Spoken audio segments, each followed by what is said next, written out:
नांदेड शहरात आज भारतीय बौद्ध महासभा आणि समता सैनिक दल यांच्या संयुक्त विद्यमाने आयोजित करण्यात आलेली भव्य बौद्ध धम्म परिषद आणि संचलन कार्यक्रम उत्साहात पार पडला. मोठ्या संख्येने बौद्ध बांधवांनी उपस्थित राहून कार्यक्रमाला प्रतिसाद दिला. नांदेड येथे भारतीय बौद्ध महासभा शहर शाखा आणि समता सैनिक दल यांच्या वतीने आयोजित करण्यात आलेली बौद्ध धम्म परिषद आज उत्साहपूर्ण वातावरणात संपन्न झाली. कार्यक्रमाची सुरुवात सकाळी समता सैनिक दलाच्या शिस्तबद्ध संचलनाने झाली. या संचलनात विविध पदाधिकारी आणि सैनिकांनी सहभाग घेतला होता. यानंतर परिषद स्थळी मान्यवरांच्या हस्ते कार्यक्रमाचे उद्घाटन करण्यात आले. उद्घाटनानंतर उपस्थित पाहुण्यांचे स्वागत करण्यात आले. कार्यक्रमात धम्मदेशना सत्राचे विशेष आकर्षण होते. विविध भंते आणि प्रमुख वक्त्यांनी बौद्ध धम्म, समता, बंधुता आणि सामाजिक परिवर्तन यावर मार्गदर्शन केले. कार्यक्रमादरम्यान श्रद्धेय डॉक्टर भीमराव यशवंतराव आंबेडकर यांनी समता सैनिक दलाच्या सैनिकांना मार्गदर्शन करताना शिस्त, समता आणि सामाजिक बांधिलकी यांचे महत्त्व अधोरेखित केले.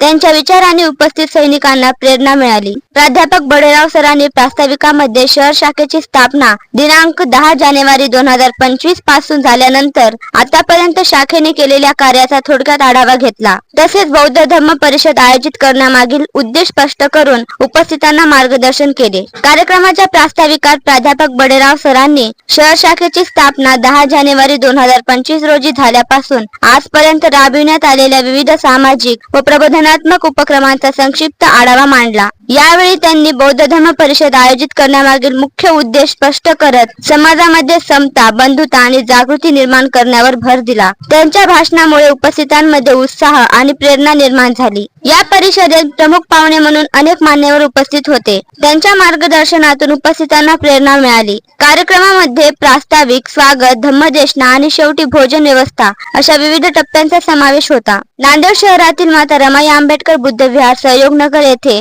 पार पडलेल्या या कार्यक्रमाला बौद्ध समाजातील मोठ्या संख्येने बांधव उपस्थित होते. संपूर्ण कार्यक्रम शिस्तबद्ध आणि उत्साही वातावरणात पार पडला. या कार्यक्रमामुळे बौद्ध धर्माचा प्रसार आणि समाजामध्ये एकता, समता व बंधुतेचा संदेश अधिक रूढ झाला असल्याचे आयोजकांनी सांगितले.